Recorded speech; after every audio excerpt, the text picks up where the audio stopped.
Hi everybody, welcome back. This is Miss Faye and this is my world. Today's topic is unfaithful pastors and holy men. Unfaithful pastors and holy men. Before we get started, I want to say welcome. Welcome to the channel. Welcome to all the new viewers, the new subscribers, and welcome to you who have been with me from the beginning. I really appreciate you. Now, we do have a letter, and we're going to read this letter and dive right into this topic of unfaithful pastors and holy men. Here we go. She says, I was in a relationship with a married pastor. I was feeling very guilty. I told his wife, well, you know what? You know that was a narcissistic move for the pastor to be in a romantic relationship with you. Sounds like a narcissist. And the senior pastor about our affair. So you told his wife and the senior pastor. Why did you do that? Okay, all right, let's look at this. You were in a relationship with a married pastor. All right. Now, was this your pastor? Was this your pastor? So you start feeling guilty about it, and you went and told his wife and the senior pastor. Okay, what did you expect to come out of that? Were you wanting him to leave his wife? Were you wanting him to get kicked out as being a pastor? And why did you do it in the first place? Were you expecting him to do something for you that he did not comply to do? Something must have happened for you to do this, for you to tell it. Because usually when people want to tell it, it's for revenge. Okay? Let's go on and see what you said. He was asked to step down from preaching for a year. 18 years later, we have reconnected, but not intimately. He's very kind to me. I don't have any feelings for him. Okay, let's wait a minute. Let's go back there. He was asked to step down from preaching for a year. Let's look at that part. All right. Here is a married pastor. Married pastor. Slipping and sliding and sleeping with the women in the congregation. That's what it sounds like to me. Yeah, I'm sure you weren't the only one. Sleeping with women in the congregation. It's just that you kicked up a fuss. And not only did you tell his wife, which his wife probably knew anyway, but you went and told the senior pastor. Now it's out in the open. Now they have to deal with it. So it's not like that they're all squeaky clean either. So they just slap him on the back of the hand, suspend him for a year, and all is well like it never happened. You see, this happens in a lot of these religious organizations because number one, they believe that any sin and abomination that they happen to do, because they are sinful creatures, all I got to do is ask for forgiveness and bingo bango, they're instantly forgiven. So then they can just roll over and carry on as usual. That's why a lot of these religious leaders would do it, because they believe that they have the key to salvation. You see? So they can sin anytime they want, then go and fall on their knees and ask for forgiveness. You see? Because they believe the words that their God is going to forgive them. Only you got to do is ask. You see? So that's that loophole that a lot of these so-called religious and holy men live by. Do you think he will ask for us to be intimate again? Yeah, why not? Why wouldn't he? What did you think? That you were teaching him a lesson when you exposed him? Now, a number of things could happen here. If he is a narcissist and he felt like you burned him when you exposed him, you know, narcissists hold grudges and they never forget. They never forget, and they will come for revenge. But they'll come the same way they came to you before. Like all is forgiven and forgotten, you see? But as soon as they have you, then they'll snap your neck. You have to watch out for that. If he is a narcissist, and it kind of sounds like he was, or he is, and if he approaches you again, you watch out. You watch out, because it could be for revenge. I believe if he does, it would definitely destroy our friendship. Not only will it destroy your friendship, if he does, it could destroy you. You. You see, if he's a narcissist, he's a demon. And demons got all kind of power. All kind of power. So you need to be very careful with this. I don't know how long ago. You say 18 years later. So it's been almost 20 years since this affair and all of this. Now you have reconnected. When you say reconnected, what do you mean by that? Do you mean that you just saw him? He's back at church? You know, what do you mean reconnected? 3 times late at night, he tried video calling me, and I ignored it. You need to block it. Do not accept any calls, letters, or texts from him. Yeah, he's trying to reconnect, and it could be payback. And even if it isn't, it's low vibration. It's destructive. It could only hurt you. He can't give you anything that's going to bring happiness into your life. He didn't before, and he won't now.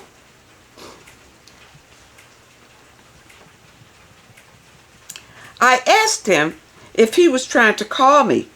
He said he was just playing around with his phone. Why did you respond? Why did you respond? You see, now this is the tricky, touchy thing right here. You see, when you turned him in, when you exposed him, okay, exposed him. If he's a narcissist, you inflicted a narcissistic injury. Now, narcissists, they don't forget these injuries, and they come out to really destroy you next time because you inflicted an injury. Okay? And that's what it sounds like this could be. To try to come back to you. And you are kind of playing into it because you feel like you're on top. You feel like we got a storm coming here, and you probably hear it rumbling out there. But try to ignore that.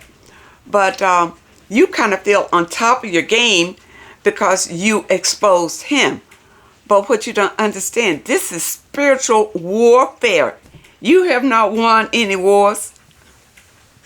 You haven't won anything. You just showed your hand. That's all you did. You just showed your hand. And if you have not gotten on your spiritual journey, you're probably not protected from any injuries that he wants to bestow on you. You see? Narcissists don't forgive. Narcissists don't forget. And if he's coming back, He's coming back to finish you, to pay you back. Okay? We only see each other if he calls me for money. And we always meet in a public place. Why is he calling you for money? You know, this is really confusing. I don't understand. What connection does he have to you unless he is your pastor at church? Is he still the pastor at your church? And that's why, but why would the pastor be calling you for money? All right, that's very confusing right there. But in regard, ladies, we don't give men money. He shouldn't be calling you for money, period. Period. I don't care if he tell you he's going to pay you back or whatever you're going to do. He should not be calling you for money. We don't spend much time talking on the phone. He keeps telling me he's my friend, and that's why he's helping me. Okay, when you made that statement there, that he's your friend, and that's why he's helping you. So, are you calling him for money? Is he the one still giving you money? If that's the case, well then you are the one holding on to him. And it's free will. If you are holding on to him, then that means then you get everything that comes along with him. You accept that into your life. And then you can't complain later about the things that he is doing to you or has done to you if you are accepting it. It's really up to you what kind of life you want. You can't have both. You can't complain about taking in a snake if the snake bites you. You can't complain. You knew it was a snake when you took it in. You understand? So if you want to be all vulnerable and act like it's not happening, when the snake bites you, you can't complain. That's what I'm trying to tell you. Many times, ladies, you know what you're dealing with. You can see what you're dealing with. And from this letter, you saw what he did to you before. You were cheating with a man, a married man, who happened to be a holy man. So then you either got mad about something, or you say you felt guilty. You know, a lot of times when people feel guilty about something, they just stop doing it. They don't go around and try to expose the other person. They just stop doing it because they feel guilty. That's why it makes me feel like something must have happened between you and this pastor that you wanted to tell his wife and the head pastor. And 9 times out of 10, he wanted to cut it off with you. So you got mad and you gonna tell it. And that's happened so many times. That's like an old scenario. An old scenario where the ex-lover gets mad and want to tell everybody. So you told, you got him bumped down for a year. So now here we are, 18 years later, and here he is back in your life again. But it almost seems like you want to play the game again.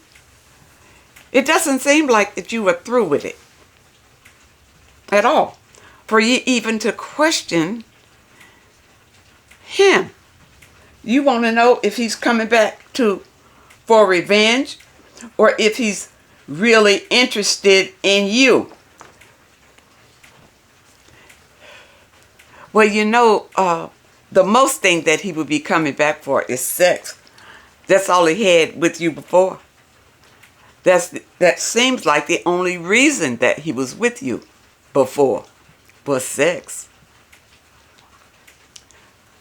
So maybe that's what he's contacting you for now. Sex. Is either sex or revenge. What I'm telling you is, it's not anything for your better good. There's nothing there for your better good.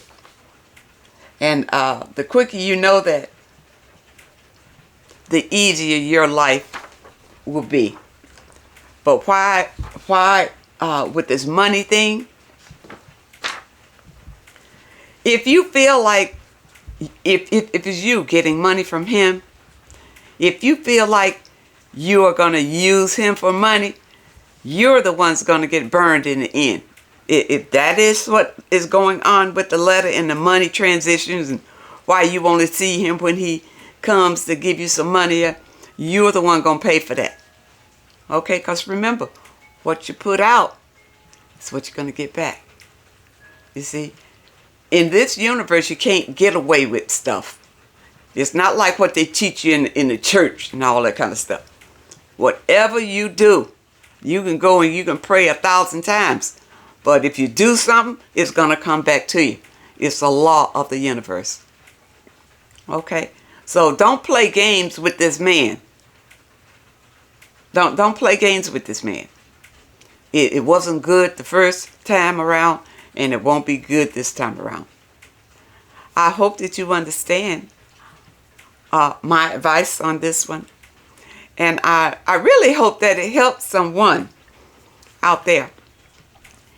You see, ladies, many of you who are religious, you want a religious man.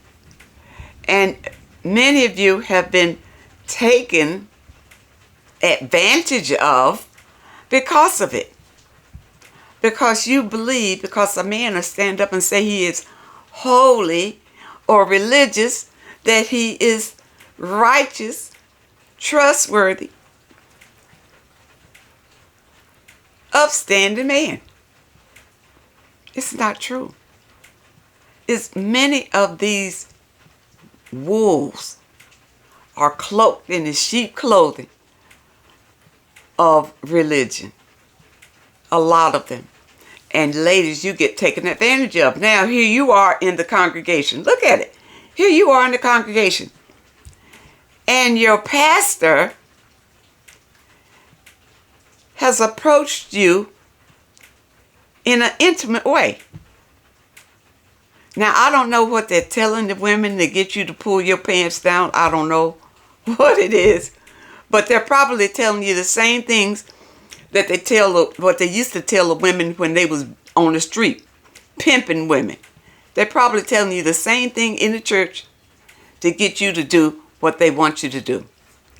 Now, when you get upset about it, because you think you got a real connection with the pastor, and you don't know he's doing that to every other woman he can do, because that's part of it.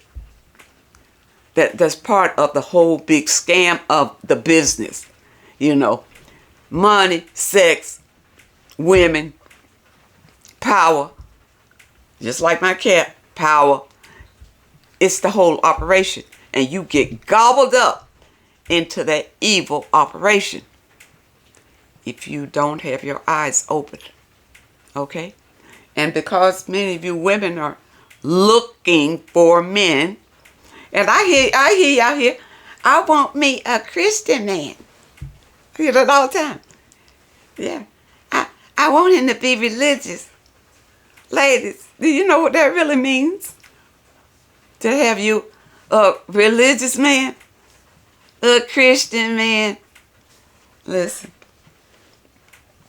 Love yourself, ladies. Love yourself. And in loving yourself, listen to your own intuition. And stop listening to all of these outside voices who are telling you a lot of untruths. You see? And trying to dehumanize you, trying to get you to accept things that are unacceptable. Unacceptable.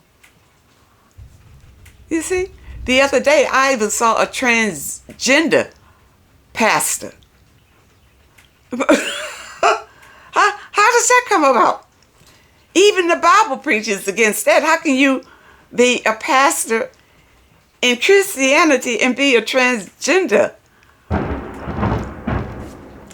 You see, even somebody agrees with me. So I'm gonna end it here, and I hope that you understand the message today. You gotta love yourself. Trust your intuition. Strengthen your connection with the divine source, and you'll always be on the right path. Now, those of you who have questions that you would like for me to answer, my email is in the description. And also, for your affirmation for today, also in the description. I want to thank you so much for sticking with me through this difficult time. And for those of you who don't know, I did have a massive oral surgery not too long ago. But as you see, I'm healing nicely. In fact, I believe I'm able to talk better today than all of the days since the operation. So I am coming along. And I wanted you to know that your well wishes have really meant a lot to me. Really meant a lot. I really read your comments. I appreciate them. I thank you so much for your letters. I wish you all the very best and much happiness. And I really hope to see you next time.